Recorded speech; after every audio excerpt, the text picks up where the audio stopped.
कुछ एग्जांपल ले रहे हैं हम nth टर्म ऑफ एपी जो हमने बात की थी अभी लास्ट लेक्चर में, उसी में। चलिए पहला एग्जांपल देखते हैं क्या है इसमें। हमें कहा है कि find number of 3 digit numbers which are divisible either by 4 और बाय 6। ठीक है, ऐसे नंबर जो 3 डिजिट हों, डिविजिबल बाय क्या हो, 4 हो या फिर 6 हो, किसी एक से डिविजिबल हो, दोनों में से, उन सभी नंबर्स का जो टोटल काउंट है वो हमें पता करना है। तो इसके लिए देखिए, पहले अगर मैं सोचूं 4 से डिविजिबल वाले नंबर और 3 डिजिट वाले, तो देखिए कौन से होने चाहिए, डिविजिबल बाय 4। अगर हम 4 डिजिट नंबर की बात करें तो सबसे छोटा 4 डिजिट नंबर होता है, 3 डिजिट नंबर होता है अपना 100, और ये 4 से डिविजिबल भी है। तो इससे नेक्स्ट कौन सा होना चाहिए, 104। फिर कौन सा होना चाहिए, 108, 112 एंड सो ऑन।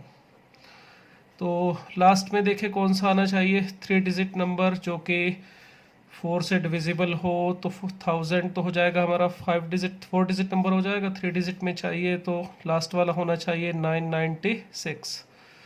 ठीक है, ये 996 को चेक करके देखिए, ये डिविजिबल बाय 4 है। ठीक है, और अगर मुझे डिविजिबल बाय 6 चाहिए तो सबसे पहला नंबर 3 डिजिट में आएगा 102, जो कि 6 से डिवाइड हो जाएगा। इसी तरह से नेक्स्ट आना चाहिए फिर 108, फिर आना चाहिए 114, क्लियर, 120 एंड सो ऑन। अब इसी तरह से अगर लास्ट में कौन सा आएगा ये पता करने के लिए देखिए, ये जो नंबर है 996, ये चेक कर सकते हो, ये 6 से डिविजिबल है, और यही सबसे बड़ा नंबर है जो 6 से डिविजिबल होगा। तो इसका मतलब इसमें भी लास्ट टर्म होना चाहिए 996। ठीक है, अगर हमें ऐसे नंबर पता करने हैं 3 डिजिट नंबर जो 4 से डिविजिबल हों या 6 से, तो ये तो आ रहे देखिए 4 से डिविजिबल वाले सारे, और ये आ रहे 6 से डिविजिबल वाले। मगर इनमें कुछ टर्म्स ऐसे भी हैं देखिए जो दोनों में आ रही हैं। ये 108 यहाँ पर भी है और यहाँ पर भी है। ये 996 ये भी दोनों में आ रहा है।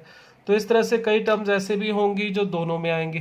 ठीक है, तो अगर हमें पता करना है 3 डिजिट नंबर, तो ऐसा नहीं है कि इनको फाइंड आउट करके कितने हैं और ये इनका भी नंबर फाइंड आउट करके ऐड कर दे तो आंसर आ जाएगा। उसमें कुछ ऐसे भी होंगे जो रेपिटेशन में आ जाएंगे, 2 बार काउंट हो जाएंगे। तो फिर क्या करें इसके लिए, देखिए हमने सेट्स में पढ़ा होगा एक एडिशन थ्योरम, अगर आपने पढ़ा हुआ सेट्स, तो अगर ये सेट ए और ये सेट है बी, और हमें ढूंढना है n of A union B. A union B का मतलब क्या होता है, वो एलिमेंट जो ए में आएंगे या फिर किस में आएंगे, बी में। ए या फिर बी का मतलब ये पूरा का पूरा जो यहाँ से लेके यहाँ तक का सेट है पूरा, ये ए यूनियन बी होता है। तो इसे फाइंड आउट करने के लिए सेट्स में हमने मेथड पढ़ा हुआ क्या होता है, n of A plus n of B. पहले हमने ये सारे ए वाले काउंट कर लिए एलिमेंट, फिर जितने भी एलिमेंट बी में है वो काउंट कर लो, फिर ये जो कॉमन है जो ए और बी में दोनों में आ गए हैं, वो उस वक्त भी काउंट हो जाते हैं जब ए को काउंट कर रहे हैं, उस वक्त भी काउंट हो रहे हैं जब बी को काउंट कर रहे हैं। इसका मतलब ये 2 बार काउंट हो गए, तो इनको एक बार सब्ट्रैक्ट कर देते हैं। तो यही काम हम यहाँ पे करेंगे। हमें ऐसे नंबर चाहिए जो किससे डिविजिबल हों, 4 से या फिर 6 से। तो 4 से डिविजिबल वाले इनको काउंट करेंगे। ठीक है, मान लेते हैं इसमें कितने टर्म्स हैं, n टर्म्स आ रही हैं इसमें, यानी कि इस सीक्वेंस में मान लेता हूँ n टर्म्स हैं, और इसमें मान लेता हूँ चलिए m टर्म्स है, क्लियर, या इसमें k मान लेते हैं और इसमें m लिख लेते हैं। अगर इसमें k टर्म्स और इसमें m टर्म्स हैं, तो हमारा जो नंबर होगा टोटल, या 3 डिजिट नंबर्स डिविजिबल बाय 4 और 6, ये हमें चाहिए। तो कौन से होंगे, पहले तो देखो ये वाले काउंट कर लेंगे, ये कितने होने चाहिए पता करेंगे अभी के, फिर ये वाले काउंट कर ले, ये कितने हैं m, क्लियर। मगर कुछ कॉमन भी आ रहे हैं, कौन से, जो दोनों में कॉमन है का मतलब जो डिविजिबल बाय क्या होंगे, 4 एंड 6। जो दोनों में कॉमन है वो 4 एंड 6 होंगे। 4 एंड 6 से डिविजिबल जो दोनों से डिविजिबल होंगे वो कॉमन आएंगे, 108 आएगा। ठीक है, और भी आएंगे, देखते हैं कितने आएंगे, और 996 भी आएगा।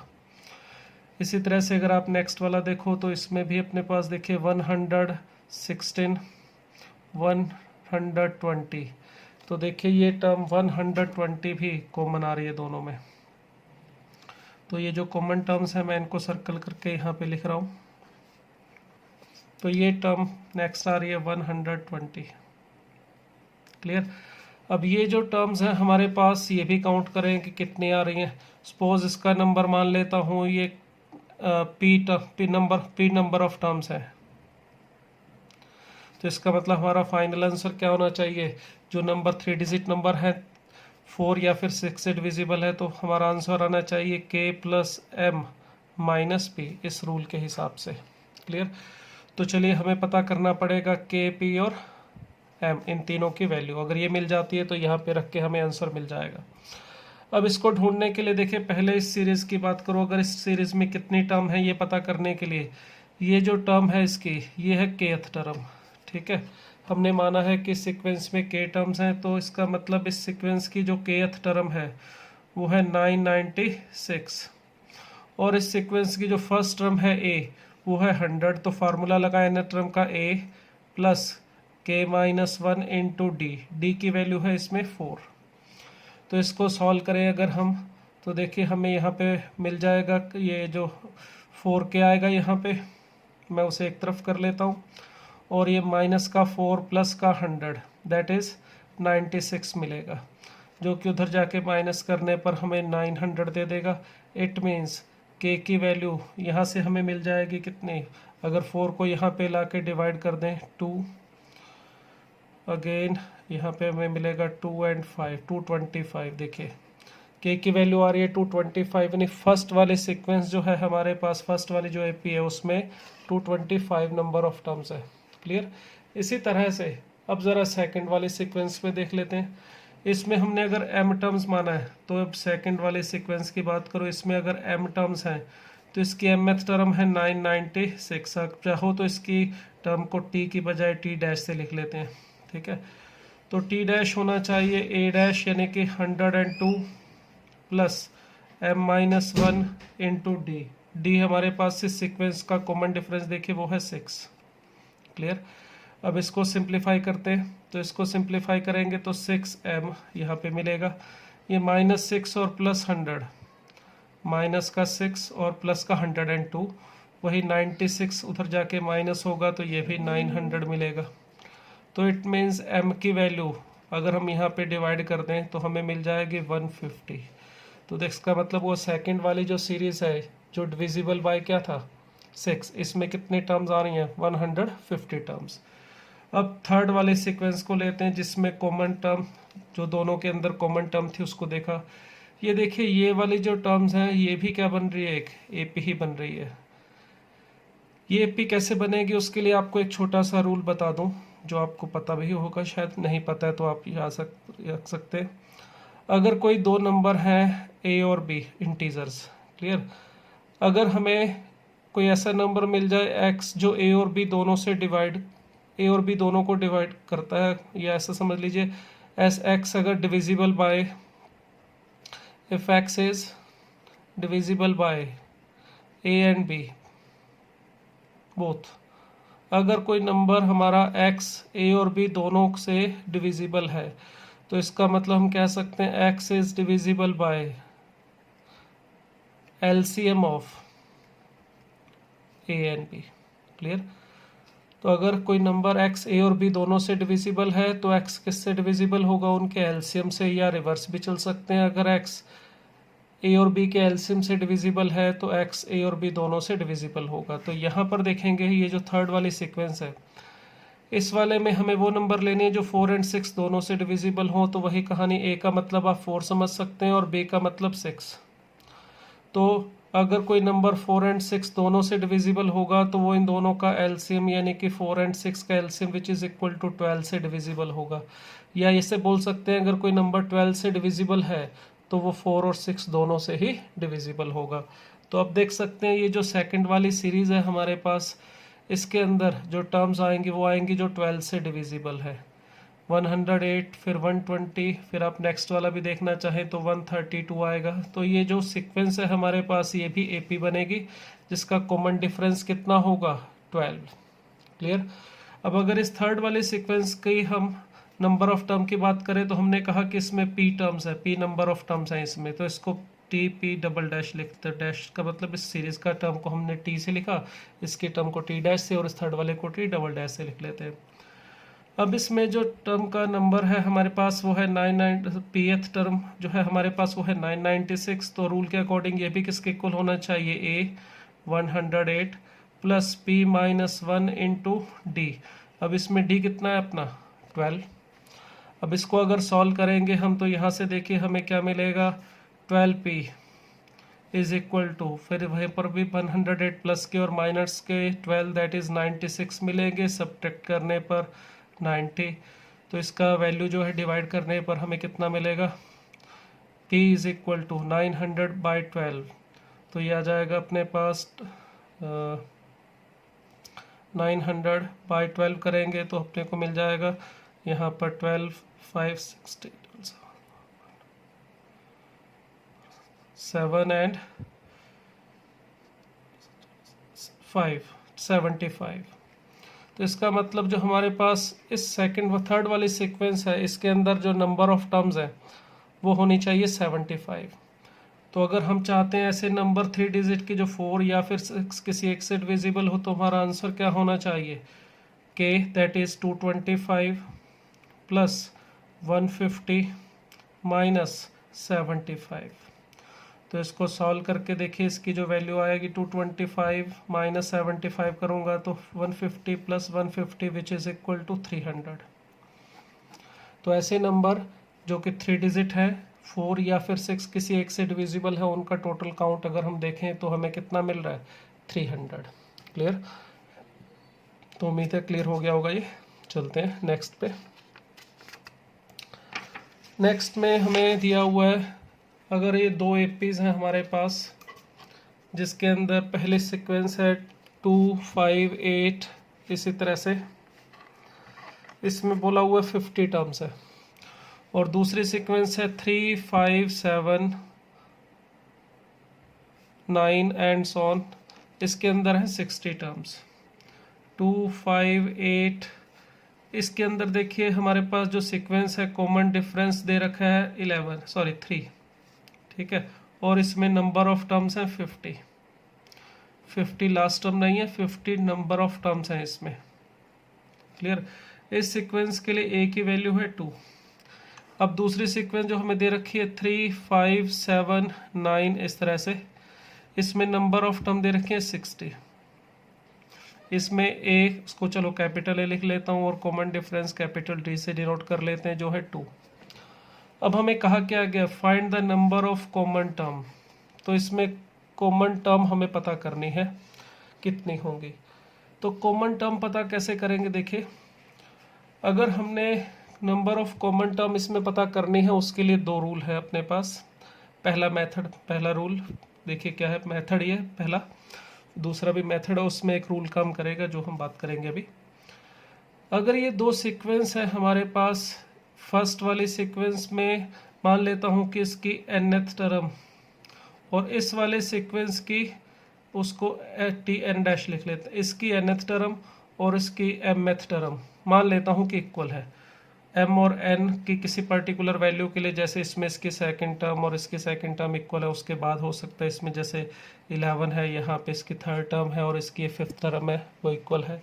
तो इस तरह से इसकी टर्म का नंबर जो इसके इक्वल है वो n और इधर से m अगर मैं मान लेता हूँ। अब हम ढूंढने की कोशिश करेंगे m और n की वैल्यू जिसके लिए इसकी टर्म सेम आए। तो nth टर्म क्या होनी चाहिए इसमें, a that is 2 plus n minus 1 into D which is equal to 3। और यहाँ से अगर हम इसकी mth टर्म लिखेंगे तो a plus m minus 1 into D ये आना चाहिए। इसे अगर हम सिंप्लीफाई करें तो हमें यहाँ पर मिल जाएगा 3n minus 1 is equal to 2m plus 1। Clear? अब इसमें आप n या फिर m किसी एक को दूसरे की टर्म में अगर फाइंड आउट करें, जब भी देखिए यहाँ पर इस तरह से दो वेरिएबल हों और उनमें एक रिलेशन हमें मिल रहा हो जिसे ढूंढना हो हमें, तो इसको सॉल्व करने का तरीका क्या होता है। जब आपको इस तरह से दो वेरिएबल मगर वो इंटीजर हैं, जैसे यहाँ पे ये भी ध्यान रखना है m और n इसमें नेचुरल नंबर है, इंटीजर भी नहीं नेचुरल नंबर है। अगर हमें यहाँ पर एक इक्वेशन दे रखी है और दो वेरिएबल्स हैं और दोनों इंटीजर हैं या नेचुरल नंबर हैं और उन्हें फाइंड आउट करना है, तो इसका तरीका क्या होता है? सिंपल है, समझिए इसको। इसका सिंपल सा तरीका होता है कि सबसे पहले आप क्या कीजिए, इसमें m को n की टर्म में या n को m की टर्म में फाइंड आउट कर लीजिए। जैसे यहाँ पर मैं m की वैल्यू फाइंड आउट करना चाहूँगा तो पहले 1 इधर लाके मैं माइनस कर दूंगा, फिर 2 को मैं लाके यहाँ पे डिवाइड कर दूंगा, तो 3n माइनस 2 बाई 2 ये हमें मिलेगा, जिससे मैं लिख रहा हूँ 3n by 2 minus 2 minus 1 sorry, ठीक है। अब देखिए यहाँ पर आपको बताया n और m कैसे हैं? Natural number. अगर n और m नेचुरल नंबर हैं, अब यहाँ से देखिए अगर ये m नेचुरल नंबर है तो ये वाली टर्म जो है हमारे पास ये भी नेचुरल नंबर ही होनी चाहिए। और ये नेचुरल नंबर कब आएगी? देखिए 1 तो हमारे पास इंटीजर है ही। यहाँ पर ये जो n की वैल्यू है इसके अंदर इस वाली टर्म को देखिए 3n बाई 2 को, अगर m इंटीजर है या नेचुरल नंबर बात करूं तो इसका मतलब हम यहाँ पर n की वैल्यू कौन कौन सी ले सकते हैं? आप देख सकते हैं 3n बाई 2 भी इंटीजर होना चाहिए और वो भी कैसा? 1 से बड़ा, क्योंकि अगर 1 से छोटा आएगा तो ये नेगेटिव भी हो सकता है, ज़ीरो भी हो सकता है।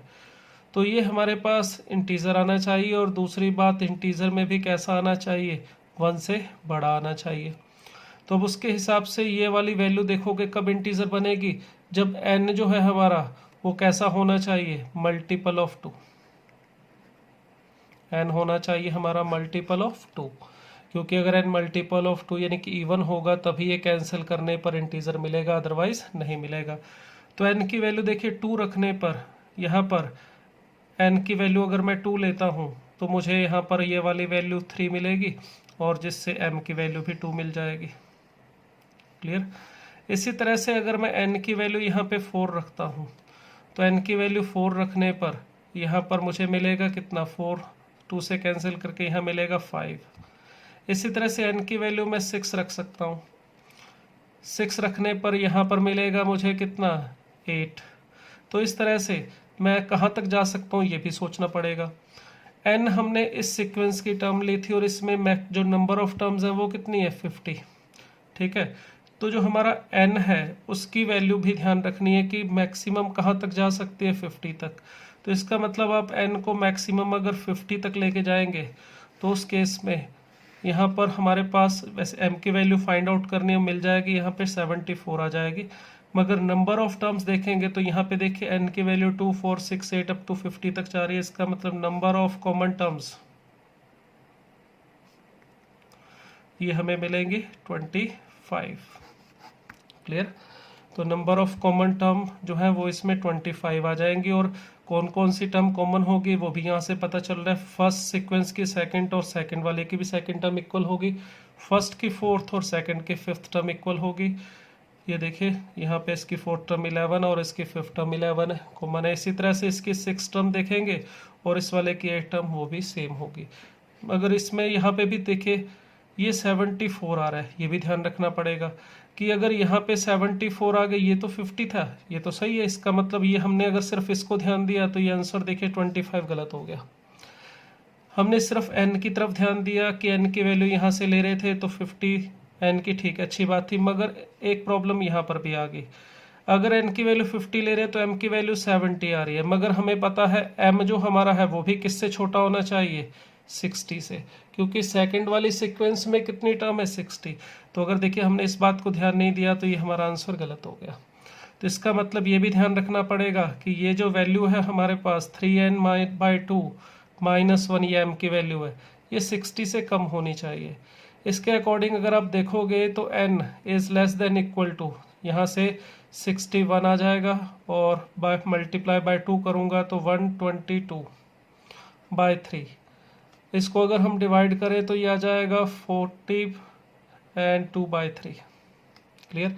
इसका मतलब हम n की जो वैल्यू है 40 एंड 2 बाई 3 यानी 40.66, इससे छोटी ही ले सकते हैं हम, इससे बड़ी नहीं ले सकते। तो ये भी ध्यान रखना पड़ेगा। इसका मतलब ये गलत है, हम इसमें मैक्सिमम कहाँ तक जा सकते हैं, n की वैल्यू अगर इंटीजर लेनी है तो 40 ही जा सकता है। अगर आप 40 लेंगे तो यहाँ पर नंबर ऑफ कॉमन टर्म 25 नहीं, कितनी आएंगी 20। तो 40 लेने पर अगर आपको इस टर्म का नंबर पता करना है तो यहाँ पे रख सकते हैं n की वैल्यू अगर आप 40 रखेंगे तो 40 रखने पर यहाँ पर हमें मिल जाएगा कितना 60 माइनस 1 दैट इज 59, यानी कि इस सीक्वेंस की 40th टर्म और इस सीक्वेंस की 59th टर्म, ये लास्ट वाली टर्म कॉमन होगी। तो इस तरह से जो total number of common term है वो आ जाएंगे हमारे 20। क्लियर। मैंने अभी बताया था इसको करने के लिए हमारे पास दो मेथड है, तो ये तो फर्स्ट मेथड हो गया, ठीक है। एक सेकंड जो मेथड है उसके लिए एक प्रॉपर्टी आपको बता रहा हूँ, अगर आप उसको यूज़ करना चाहें तो उस प्रॉपर्टी से भी हम कर सकते हैं। प्रॉपर्टी ये है कि अगर कोई दो सीक्वेंस हमारे पास दे रखी हो, उसमें हमें कॉमन टर्म्स पता करनी है कौन कौन सी आएंगी। कॉमन टर्म कौन कौन सी आएंगी उसके लिए एक रूल होता है, दो सीक्वेंस अगर हम ले उसमें कॉमन टर्म्स ले तो वो कॉमन टर्म्स भी एपी में आएंगी, पहली बात। दूसरी बात, उस नए जो एपी बनेगी कॉमन डिफरेंस से लेके, उसका कॉमन डिफरेंस कितना होगा, उसके लिए रूल है दोनों के कॉमन डिफरेंस का एलसीएम। क्या है प्रॉपर्टी, मैं यहाँ पे आपको बता देता हूँ लिख के, फिर उसको इसी एग्जांपल को हम दोबारा सॉल्व करेंगे। देखिए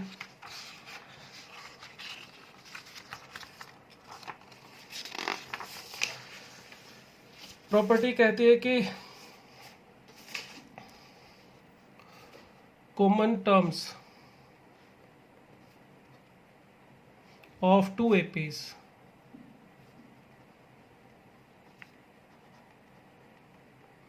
आर आल्सो इन एपी। पहली बात क्या है, अगर हम दो एपीज में कॉमन टर्म लेंगे वो भी क्या बनाएगी, एपी बनाएगी। Clear. Common terms of two APs are in AP. And दूसरी बात, common difference of new AP. New AP का मतलब जो कॉमन टर्म लेके एपी बन रही है is LCM of D and D dash. जो हमारे पास कॉमन डिफरेंस था फर्स्ट वाली सीक्वेंस का, अगर उसे डी और सेकंड वाली टर्म का कॉमन जो एपी है उसका कॉमन डिफरेंस अगर हम डी डैश लिखें तो प्रॉपर्टी कहती है कि दोनों की कॉमन टर्म जो है वो एपी में होंगी। और दूसरी बात, जो नई एपी बनेगी उसके अंदर जो कॉमन डिफरेंस होगा वो डी और डी डैश का एलसीएम होगा। अब देखिए हमने यहाँ पे एग्जांपल जो लिया था उसमें फर्स्ट जो हमारे पास एपी थी ये थी 2, 5, 8, 11 and so on up to, इसमें 50 टर्म्स थी। क्लियर।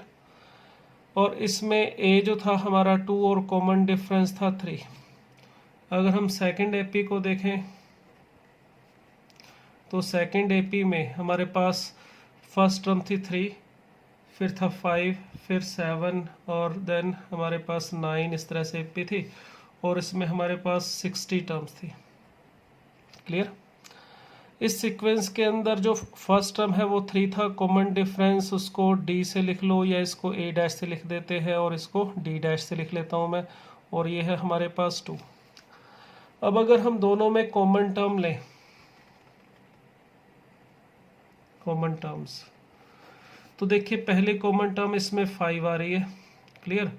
उसके बाद नेक्स्ट कॉमन टर्म जो है हमारे पास वो आएगी 11। क्यों आएगी, देखिए अगर ये डी और डी डैश का एलसीएम ले ले, LCM of D and D dash, D and D dash का मतलब 3 एंड 2, तो इसका एलसीएम आ रहा है 6।